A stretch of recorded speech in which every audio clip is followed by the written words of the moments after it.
আধার রাতে আমি তখন গোসল করে উঠছি, হঠাৎ বাথরুমের দরজায় টোকা পড়ল। কে? আমি জিজ্ঞেস করলাম। আমি, মা। জয়ের গলা। একটু কথা আছে কি? আমি তাড়াতাড়ি কাপড় পরে বাথরুম থেকে বেরিয়ে এলাম। জয় দাঁড়িয়ে আছে, হাতে একটা লাল গোলাপ। কি ব্যাপার রে? এত রাতে? আমার চোখের দিকে তাকালো। মা, আমাকে বলতে দাও। আমি অনেকদিন ধরে এই কথাটা বলতে চাইছি গু। আমি ওর দিকে তাকালাম। ২০ বছরের জয়, আমার একমাত্র সন্তান, যাকে আমি একা লালন পালন করেছি, আজ কেমন যেন ভিন্ন লাগছে। কেন তার চোখে এমন অদ্ভুত আবেগ? মা, আমি তোমাকে বিয়ে করতে চাই। আমি যেন আকাশ থেকে পড়লাম। কি? কি বলছিস তুই? হ্যাঁ, মা। আমি তোমাকে বিয়ে করতে চাই। আমরা দুজন একসাথে থাকব, কিন্তু মা ছেলে হিসেবে নয়, স্বামী স্ত্রী হিসেবে গু।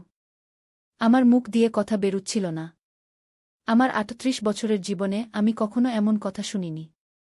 কিভাবে আমার সন্তান আমাকে এভাবে দেখতে শুরু করল? আমরা অন্য শহরে চলে যাব, মা। কেউ জানবে না আমরা কে। আমি একটা ভালো চাকরি পেয়েছি ঢাকায়। আমরা নতুন করে শুরু করতে পারি। আমি বিছানায় বসে পড়লাম, আমার পা কাঁপছিল। আমার পাশে বসল। মা, আমি জানি এটা অস্বাভাবিক। কিন্তু আমি আর লুকাতে পারছি না। আমি তোমাকে ভালোবাসি, মা। যেভাবে একজন পুরুষ একজন নারীকে ভালোবাসে গি। আমার চোখ দিয়ে অজানা কারণে অশ্রু গড়িয়ে পড়ল। ভয়? বিস্ময়? নাকি গোপন আনন্দ? কিন্তু আমি জানতাম এটা ঠিক নয়। এটা কোনোভাবেই স্বাভাবিক হতে পারে না। জয়কে আমি পেটে ধারণ করেছি, ৯ মাস বুকে বেঁধে ঘুরেছি, ছোটবেলায় তার হাত ধরে হাঁটা শিখিয়েছি। কিভাবে এটা সম্ভব? তুমি কি পাগল হয়ে গেছ? আমি চিৎকার করে উঠলাম। এটা কি কোনো রসিকতা? না, মা। এটা আমার সত্যিকারের অনুভূতি। আমি তোমাকে চাই। জয় আমার হাত ধরল। আমি হাত ছিনিয়ে নিলাম। আমি তোর মা। এটা কোনোভাবেই সম্ভব না। এটা অনৈতিক, অপ্রাকৃতিক এবং আমার কথা আটকে গেল। হঠাৎ অদ্ভুতভাবে হাসতে শুরু করল। একদম ঠিক, মা। আমিও একই কথা বলতে চাইছিলাম গে। আমি বিভ্রান্ত হয়ে তার দিকে তাকালাম। কি বলতে চাস তুই? মা, আসলে গু। গম্ভীর হয়ে বলল, আমি তোমাকে একটা কথা বলতে এসেছিলাম। আমি আমি প্রফেসর চৌধুরীর মেয়ের সাথে মমতাকে বিয়ে করতে চাই। আমি ধাতস্থ হতে পারলাম না।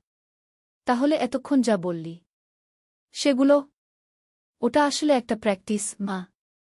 আমার বন্ধু শাহিন বলল, যদি আমি তোমাকে এই কথা বলতে পারি, তাহলে মমতার বাবাকে বিয়ের প্রস্তাব দিতে আর কোনো সমস্যা হবে না। জয় লজ্জিত হাসি দিল।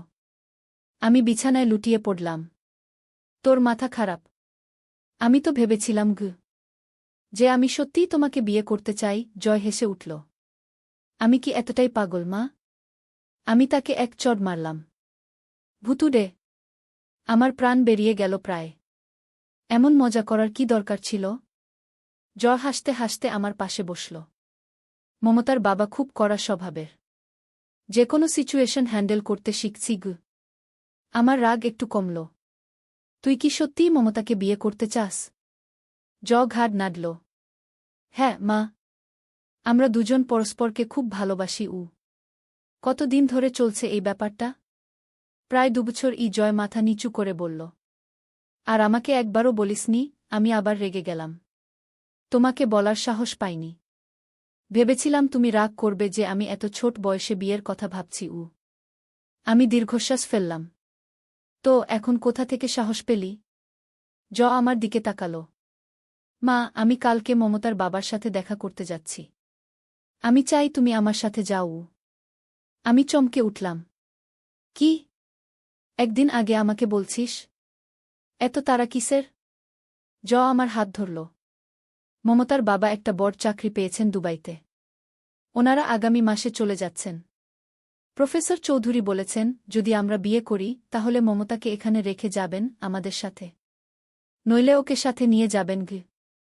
আমি বুঝতে পারলাম ওর চিন্তা। তুই মমতাকে সত্যিই খুব ভালোবাসিস, তাই না? হ্যাঁ, মা। আমি ওকে হারাতে চাই না। সেই রাতে আমি ঘুমাতে পারলাম না। আমার ছেলে আর ছেলে নেই, সে পুরুষ হয়ে গেছে, সবকিছু এত দ্রুত বদলে যাচ্ছে। পরদিন সকালে আমরা দুজন বাসে করে প্রফেসর চৌধুরীর বাড়ি গেলাম। আমি কিছুটা নার্ভাস ছিলাম। প্রফেসর চৌধুরী বিশ্ববিদ্যালয়ের একজন বিখ্যাত অধ্যাপক, তার সামনে কি বলব কি করব আমি ঠিক জানতাম না। প্রফেসরের বাড়ি পৌঁছাতেই চমকে গেলাম। এটা কোনো সাধারণ বাড়ি নয়, বরং একটি প্রাচীন কায়দার বাংলো, লাল ইটের দেয়াল, বড় বড় জানালা, সামনে বিশাল বাগান, পেছনে পুকুর। এত বড় বাড়ি শহরের মধ্যে আমি কখনো দেখিনি। এটা কি প্রফেসর চৌধুরীর বাড়ি? আমি জয়কে জিজ্ঞেস করলাম। হ্যাঁ, মা। প্রফেসর চৌধুরী খুব ধনী, তিনি অনেক বই লিখেছেন, পেটেন্ট করেছেন গু। আমি চিন্তিত হয়ে জিজ্ঞেস করলাম, তাহলে তিনি কি রাজি হবেন? আমরা তো খুব সাধারণ পরিবার। মা, প্রফেসর চৌধুরী খুব ভালো মানুষ। তিনি কখনো এসব নিয়ে ভাবেন না। চলো ঢুকি। আমরা ঢুকে গেটের ঘণ্টা বাজালাম। একজন দারোজান এসে আমাদের সাথে কথা বলল, তারপর আমাদের ভেতরে নিয়ে গেল। বাড়ির ভেতরটা আরও সুন্দর, প্রাচীন কায়দার আসবাবপত্র, দেয়ালে বড় বড় ছবি, প্রাচীন পুঁথি, অদ্ভুত সব শিল্পকর্ম।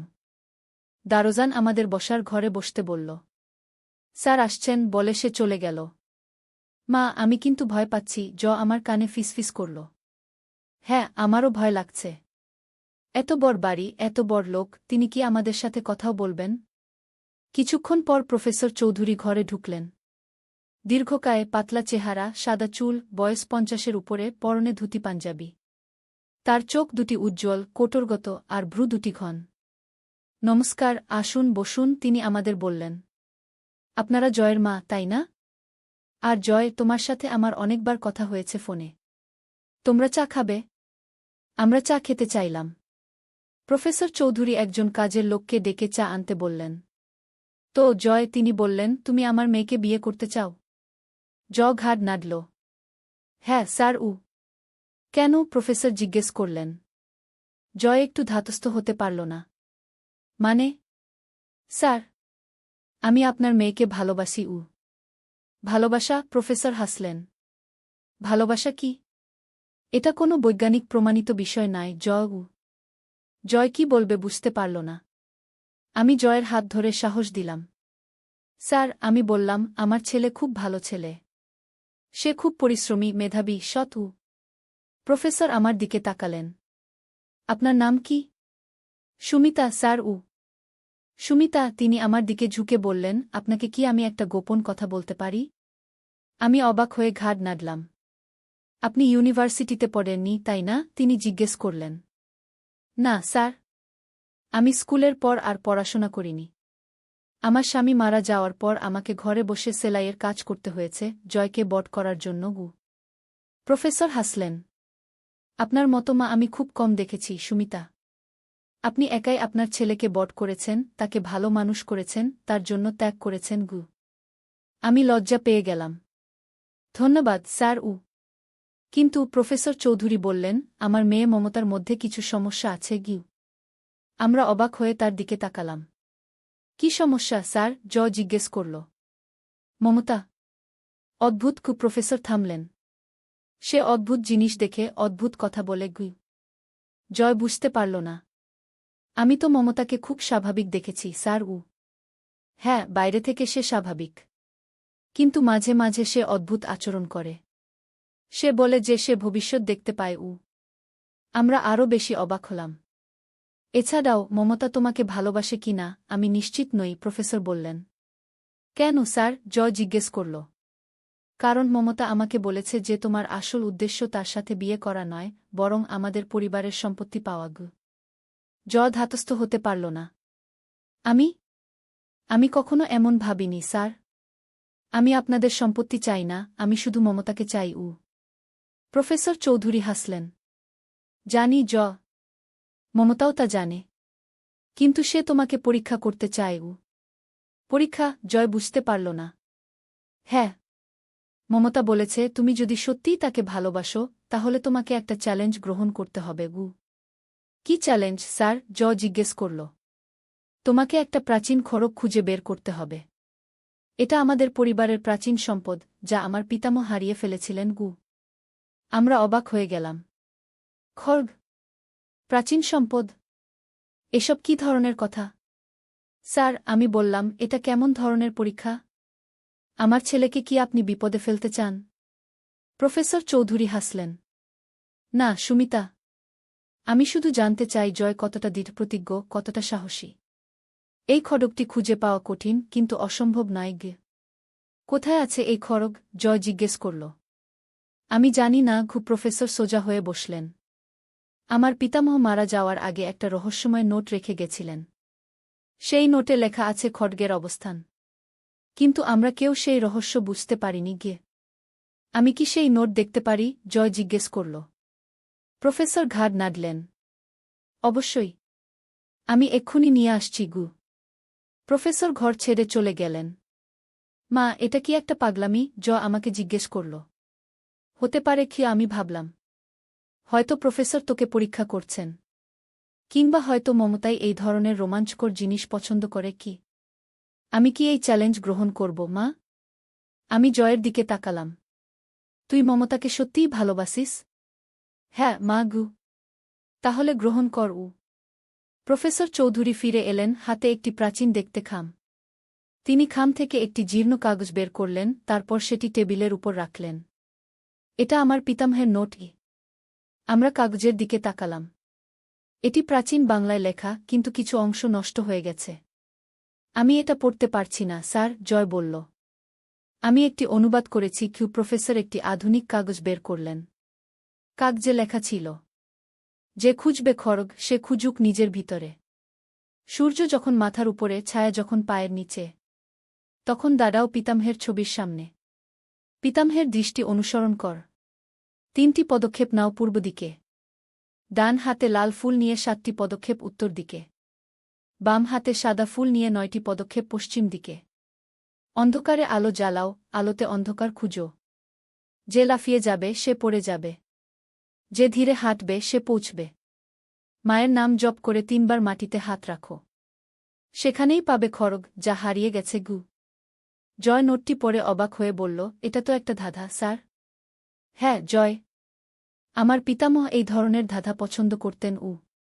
আপনি কি এই ধাঁধার উত্তর খুঁজে পাননি, স্যার? আমি জিজ্ঞেস করলাম। আমি চেষ্টা করেছি, সুমিতা। কিন্তু আমি পারিনি। আমার পিতামহের ছবির সামনে দাঁড়িয়েছি, তার দৃষ্টি অনুসরণ করেছি, পূর্ব, উত্তর, পশ্চিম দিকে হেঁটেছি, কিন্তু কিছুই পাইনি গিয়ে। হয়তো আপনি কোথাও ভুল করেছেন, স্যার, জয় বলল। হতে পারে। কিংবা হয়তো এটা শুধুই একটা রূপক, আসলে কোনো খড়গ নেই গি। আমি চেষ্টা করতে চাই, স্যার, জয় বলল। প্রফেসর চৌধুরী তার দিকে তাকিয়ে মৃদু হাসলেন। ঠিক আছে, জয়। আমি তোমাকে একটি সুযোগ দিচ্ছি। তবে মমতাকে এখন দেখা করতে পারবে না। তুমি এই রহস্য সমাধান করলে তারপরেই মমতার সাথে দেখা করতে পারবে গ। আমি রাজি আছি, স্যার, জয় দৃঢ়তার সাথে বলল। আমরা বাড়ি ফিরে এলাম। জয় সারা রাত ধরে সেই নোটটি নিয়ে ভাবতে লাগল। পরদিন সকালে আমাকে বলল, মা, আমি বুঝতে পেরেছি। আমাদের আবার প্রফেসর চৌধুরীর বাড়ি যেতে হবে গু। আমরা আবার প্রফেসর চৌধুরীর বাড়ি গেলাম। প্রফেসর আমাদের দেখে খুশি হলেন। কি জয়, তুমি কি ধাঁধার উত্তর খুঁজে পেয়েছ? হ্যাঁ, স্যার। আমাকে আপনার পিতামহের ছবি দেখাবেন? প্রফেসর আমাদের বাড়ির দোতলায় নিয়ে গেলেন। সেখানে একটি বড়হোল ঘর, দেয়ালে অনেক পুরনো ছবি টাঙানো। প্রফেসর একটি ছবির সামনে দাঁড়ালেন। এটা আমার পিতামহ প্রদ্যোৎ চৌধুরী গ। ছবিতে একজন দীর্ঘকায় পুরুষ, বয়স প্রায় 60-এর কাছাকাছি, সাদা দাড়ি, বড় চশমা, তীক্ষ্ণ চোখ, পরনে ধুতি পাঞ্জাবি। স্যার, আপনার পিতামহ কোন দিকে তাকিয়ে আছেন? জিজ্ঞেস করল। দেখা যাচ্ছে না? তিনি সোজা সামনে তাকিয়ে আছেন গু। না, স্যার। তিনি সোজা সামনে তাকাচ্ছেন না। তার দৃষ্টি সামান্য নিচের দিকে, ডান দিকে গু। প্রফেসর চৌধুরী ভালো করে দেখলেন। হ্যাঁ, তুমি ঠিক বলেছ। তিনি সামান্য নিচের দিকে, ডান দিকে তাকিয়ে আছেন গু। স্যার, ছবির নিচে ডান দিকে কি আছে? এটা ঘরের কোণ, সেখানে একটা পুরনো আলমারি আছে গিউ। আমরা কি সেই আলমারিটা দেখতে পারি? আমরা আলমারির কাছে গেলাম। এটি একটি প্রাচীন কাঠের আলমারি, বেশ জীর্ণ অবস্থায়। এখন নোটে লেখা আছে, পিতামহের দৃষ্টি অনুসরণ কর, 3টি পদক্ষেপ নাও পূর্ব দিকে, জয় বলল। ঠিক আছে, আমাদের লাল ফুল কোথায় পাবো? পূর্ব দিকে যাই, জিজ্ঞেস বললেন। স্যার, 3 বাগানে লাল গোলাপ আছে। আমরা একটা ডান নিয়ে হাতে আসি। লাল ফুল নিয়ে 7টি পদক্ষেপ প্রফেসর উত্তর নিচে দিকে নেমে জয় গেলেন, বলল। কিছুক্ষণ পর একটা লাল গোলাপ নিয়ে ফিরে এলেন। এই নাও, তিনি জয়কে দিলেন। জয় ডান হাতে গোলাপ নিয়ে 7 পা উত্তর দিকে হাঁটল। এবার বাম হাতে সাদা ফুল নিয়ে 9টি পদক্ষেপ পশ্চিম দিকে, জয় বলল। সাদা ফুল, প্রফেসর ভাবলেন। আমার বাগানে বিভিন্ন রঙের ফুল আছে, সাদাও আছে গু। আবার তিনি নিচে নেমে গেলেন, ফিরে এলেন একটি সাদা চন্দ্রমল্লিকা নিয়ে। বাম হাতে সেটি নিয়ে 9 পা পশ্চিম দিকে হাঁটল। এখন আমরা কোথায় আছি? আমি জিজ্ঞেস করলাম। আমরা ঘরের মাঝামাঝি জায়গায় আছি, প্রফেসর বললেন। এখন নোটে লেখা আছে, অন্ধকারে আলো জ্বালাও, আলোতে অন্ধকার খুঁজো, জয় বলল। এর মানে কি? প্রফেসর জিজ্ঞেস করলেন। চারদিকে তাকাল। স্যার, এখানে কোনো আলো আছে? হ্যাঁ, ঠিক আমাদের মাথার উপরে একটা ঝাড়বাতি আছে গি। আমরা কি সেটা জ্বালাতে পারি? প্রফেসর দেয়ালের একটা সুইচ টিপলেন, ঝাড়বাতি জ্বলে উঠল। এখন আলোতে অন্ধকার খুঁজো, জয় বলল। আলোর মধ্যে অন্ধকার কোথায় থাকতে পারে? আমরা 3 জন মাথা উপরে তুলে ঝাড়বাতি দেখতে লাগলাম। স্যার, ঝাড়বাতির মধ্যে কি কোনো অন্ধকার জায়গা আছে? জিজ্ঞেস করল। প্রফেসর চৌধুরী মাথা নাড়লেন। না, এটা একটা সাধারণ ঝাড়বাতি। জয় একটু ভেবে বলল, আলোর ঠিক নিচে কি থাকে স্যার? ছায়া, আমি বললাম। ঠিক, সূর্য যখন মাথার উপরে, ছায়া যখন পায়ের নিচে, এটার সাথে মিলে যাচ্ছে। উত্তেজিত হয়ে বলল। তাহলে আমরা কি মেঝের দিকে তাকাব? প্রফেসর জিজ্ঞেস করলেন। আমরা 3 জন মেঝের দিকে তাকালাম, কিন্তু সেখানে শুধু একটা পুরনো কার্পেট ছিল। এই কার্পেটটা কি খুব পুরনো স্যার? জিজ্ঞেস করল। হ্যাঁ, এটি আমার পিতামহের আমলের, প্রফেসর উত্তর দিলেন। আমরা কি এটা সরাতে পারি? প্রফেসর ঘাড় নাড়লেন। 3 জন মিলে কার্পেট সরালাম। কার্পেটের নিচে মেঝেতে কিছু সংখ্যা ও শব্দ লেখা ছিল।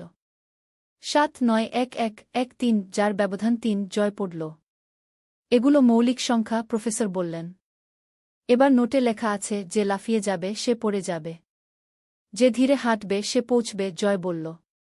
এর মানে কি? আমি জিজ্ঞেস করলাম। মা, আমি মনে করি এর মানে আমাদের ধীরে ধীরে এগোতে হবে, সংখ্যাগুলো অনুসরণ করে, জয় বলল। তাহলে আমাদের এখন কোন সংখ্যায় যেতে হবে? প্রফেসর জিজ্ঞেস করলেন। 7911113, তারপর কি আসবে? জয় ভাবতে লাগল। প্রতিটা সংখ্যার মধ্যে ব্যবধান 2। তাহলে পরের সংখ্যা হবে 15, কিন্তু 15 মৌলিক সংখ্যা নয়। পরের মৌলিক সংখ্যা হবে 17। ঠিক, প্রফেসর বললেন। কিন্তু এখানে তো 17 লেখা নেই, আমি বললাম। হয়তো আমাদের কার্পেটের আরও বাইরে যেতে হবে, জয় বলল। আমরা কার্পেট আরও সরালাম। সেখানে সত্যিই 17 লেখা ছিল। এবার শেষ লাইন, মায়ের নাম জপ করে 3 বার মাটিতে হাত রাখো, জয় বলল। মায়ের নাম কি? আমি জিজ্ঞেস করলাম। আপনার পিতামহের মায়ের নাম কি ছিল স্যার? জয় প্রফেসরকে জিজ্ঞেস করল। আমার পিতামহের মায়ের নাম ছিল অপর্ণা, প্রফেসর উত্তর দিলেন। 17 সংখ্যার উপর হাত রেখে 3 বার বলল, অপর্ণা, অপর্ণা, অপর্ণা গু। কিছুই হল না। অদ্ভুত, প্রফেসর বললেন। কিছু হওয়ার কথা ছিল। স্যার, আপনার পিতামহের মাকে কি অন্য কোনো নামেও ডাকা হতো? জিজ্ঞেস করল। প্রফেসর একটু ভেবে বললেন, আমার মনে পড়ছে, পরিবারের লোকেরা তাকে অপু বলে ডাকত। আবার হাত রেখে 3 বার বলল, অপু, অপু, অপু।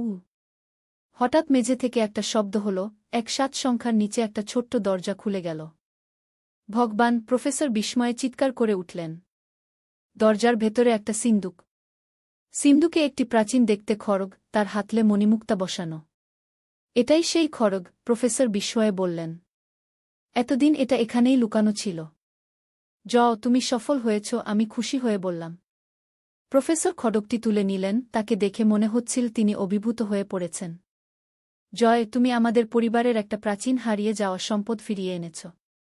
আমি তোমার কাছে কৃতজ্ঞ। ধন্যবাদ স্যার। তাহলে এখন আমি কি মমতার সাথে দেখা করতে পারি? প্রফেসর ঘাড় নাড়লেন। অবশ্যই। মমতা নিচে আছে, তোমার জন্য অপেক্ষা করছে গি। আমরা নিচে নামলাম। লাইব্রেরি ঘরে একটি মেয়ে বসে বই পড়ছিল। সে আমাদের দেখে উঠে দাঁড়াল। মমতা খুব সুন্দর দেখতে, লম্বা, রোগা, ধ্যানগম্ভীর মুখ, বড় বড় চোখ, লম্বা চুল। হাই মমতা বলল। তুমি আমার পরীক্ষায় পাস করেছ। মমতা, তুমি সব জানতে? অবাক হয়ে জিজ্ঞেস করল। আমি ভবিষ্যৎ দেখতে পাই, জয়। আমি জানতাম তুমি খড়গ খুঁজে পাবে। আমি জানতাম তুমি আমার পরীক্ষায় পাস করবে গে। তাহলে তুমি আমাকে এই পরীক্ষা দিলে কেন? কারণ আমি তোমাকে প্রমাণ করতে চেয়েছিলাম যে তুমি সত্যিই আমাকে ভালোবাসো, মমতা বলল। আমি তোমাকে অনেক ভালোবাসি, মমতা, জয় বলল। আমিও তোমাকে ভালোবাসি, উ। প্রফেসর চৌধুরী এগিয়ে এসে বললেন, তোমাদের দুজনের বিয়েতে আমার আপত্তি নেই। কিন্তু মমতা, তুমি কি এখনও আমাদের সাথে দুবাই যেতে চাও? মমতা তার বাবার দিকে তাকাল। বাবা, আমি ভবিষ্যৎ দেখতে পাই। আমি জানি আমার জায়গা এখানে, জয়ের সাথে। আমি এখানেই থাকব। প্রফেসর ঘাড় নাড়লেন। ঠিক আছে মমতা। তোমার বিয়ের আয়োজন করে তারপর আমরা দুবাই যাব। একটা মিনিট, আমি বললাম। আমার একটা প্রশ্ন আছে। প্রফেসর, আপনি কেন জয়কে সেই প্রথম দিন বললেন যে মমতা অদ্ভুত, সে ভবিষ্যৎ দেখতে পায়? প্রফেসর হাসলেন। আমি জয়কে একটু ভয় দেখাতে চেয়েছিলাম, সুমিতা। দেখতে চেয়েছিলাম সে সত্যিই মমতাকে যে কোনো অবস্থায় গ্রহণ করতে প্রস্তুত কি না আগে। আর আমার প্রশ্ন, জয় বলল, মমতা, তুমি কি সত্যিই ভবিষ্যৎ দেখতে পাও? মমতা হাসল। সত্যিই। আমি বিশেষ একটা মানুষ, জয়। আমি সবার মতো নই। আমি দেখতে পাই এমন জিনিস যা অন্য কেউ দেখতে পায় না। আমি ভবিষ্যৎ দেখতে পাই, আমি অন্যদের মনের কথা বুঝতে পারি। যেমন, আমি জানি এখন তোমার মা ভাবছেন জয় কি সত্যিই এই মেয়েকে বিয়ে করার জন্য প্রস্তুত। আমি চমকে উঠলাম। মমতা ঠিকই বলেছিল, আমি সত্যিই তাই ভাবছিলাম। ভয় পাবেন না আন্টি, মমতা আমার দিকে তাকিয়ে বলল। আমি জয়কে খুব ভালোবাসি। আমি তাকে সুখী করব। আমি মাথা নাড়লাম। আমি জানি মমতা। আমিও তোমাকে পছন্দ করি গিয়ে। এভাবেই জয় ও মমতার বিয়ের ব্যাপারটা ঠিক হয়ে গেল। 1 মাস পর তাদের বিয়ে হল। প্রফেসর চৌধুরী ও তার স্ত্রী দুবাই চলে গেলেন, আর জয় ও মমতা আমাদের সাথে থাকতে লাগল। তবে এখানেই গল্প শেষ নয়। বিয়ের কয়েক মাস পর একদিন সকালে মমতা আমাকে বলল, আন্টি, আমাদের বাড়ি ছেড়ে যেতে হবে গু। কেন? আমি অবাক হয়ে জিজ্ঞেস করলাম। আমি একটা দুঃস্বপ্ন দেখেছি। এই বাড়িতে একটা অশুভ ঘটনা ঘটতে যাচ্ছে গি। আমি মমতার কথা বিশ্বাস করি না, তাই তার কথা উড়িয়ে দিলাম। কিন্তু একই রাতে আমাদের বাড়িতে আগুন লেগে গেল। আমরা 3 জন কোনোরকমে প্রাণে বেঁচে গেলাম, কিন্তু বাড়িটি পুড়ে ছাই হয়ে গেল। তুমি জানতে, তাই না? আমি মমতাকে জিজ্ঞেস করলাম। হ্যাঁ আন্টি। আমি স্বপ্নে দেখেছিলাম গু। প্রফেসর চৌধুরী খবর পেয়ে চলে এলেন। তিনি আমাদের তার বাড়িতে থাকতে নিয়ে গেলেন। সেই দিন থেকে আমি মমতার প্রতি আরও বেশি শ্রদ্ধাশীল হয়ে উঠলাম। সে সত্যিই অসাধারণ একজন মানুষ, যার কাছে বিশেষ ক্ষমতা আছে। আজ আমরা সবাই প্রফেসর চৌধুরীর বাড়িতে থাকি। ও মমতার একটি ছেলে হয়েছে, তার নাম রাজীব। ছোট রাজীবও মমতার মতো বিশেষ ক্ষমতা পেয়েছে। সে ছোট বয়স থেকেই অদ্ভুত জিনিস দেখতে পায়, অদ্ভুত কথা বলে। আমি এখন বুঝতে পারি, আমাদের জীবনে অনেক রহস্য আছে যা আমরা কল্পনাও করতে পারি না। মমতার মতো মানুষেরা এই রহস্যের একটি অংশ। তারা আমাদের সাধারণ জগতের নিয়মের বাইরে। মমতা এখন প্রায়ই আমাকে বলে, আন্টি, আপনি আমাদের জীবনে একটি বড় ভূমিকা পালন করেছেন। আপনি না থাকলে আর আমি কখনো মিলিত হতাম না গিয়ে। আমি তাকে বলি, না মমতা। এটা তোমার ভবিষ্যৎ দেখার ক্ষমতা। তুমি জানতে তোমরা একদিন মিলিত হবে গু। মমতা হাসে। হ্যাঁ আন্টি। আমি সেটা জানতাম। কিন্তু আমি আরও জানি, এটা শুধু শুরু। আমাদের জীবনে আরও অনেক রহস্য, আরও অনেক আশ্চর্য অপেক্ষা করছে। ভবিষ্যৎ অদ্ভুত, আশ্চর্যজনক ও রহস্যময়। আমি মমতার কথা শুনে ভাবি, সত্যিই আমাদের জীবনে কত কিছুই না ঘটতে পারে, যার কথা আমরা কল্পনাও করি না। জীবন একটি রহস্যময় যাত্রা, যেখানে প্রতিটি মোড়ে নতুন আশ্চর্য অপেক্ষা করে। এই গল্পটি শেষ করতে গিয়ে আমি ভাবি জয়ের সেই প্রথম রাতের কথা, যখন সে এসে আমাকে বলেছিল সে আমাকে বিয়ে করতে চায়। কি অদ্ভুত, কি অবিশ্বাস্য সেই মুহূর্ত ছিল। আমি কখনো ভাবিনি সেই মুহূর্ত থেকে শুরু হয়ে এতটা দূর আমরা চলে আসব। জীবন যেন একটি অদৃশ্য নদী, যার গতিপথ কেউ জানে না, যে কোথায় নিয়ে যাবে কেউ বলতে পারে না। আমরা শুধু সেই নদীতে ভেসে যাই, কখনো মন্থর, কখনো দ্রুত, কখনো ঘূর্ণিতে পড়ে, কখনো শান্ত জলে। মমতা বলে, আন্টি, আপনি জীবনকে ভয় পান না। জীবন যেমন আসে তেমন গ্রহণ করুন। আমি ভবিষ্যৎ দেখতে পাই, আমি জানি আমাদের জন্য ভালো সময় অপেক্ষা করছে গিয়ে। আমি মমতার কথা মানি। আজ আমি বুঝতে পারি জীবনে সবকিছুই ঘটে একটা কারণে, যদিও আমরা সব সময় সেই কারণ বুঝতে পারি না। আমাদের যাত্রা চলতে থাকে, রহস্য উন্মোচিত হতে থাকে, আর আমরা শিখতে থাকি, বাড়তে থাকি, পরিপূর্ণ হতে থাকি।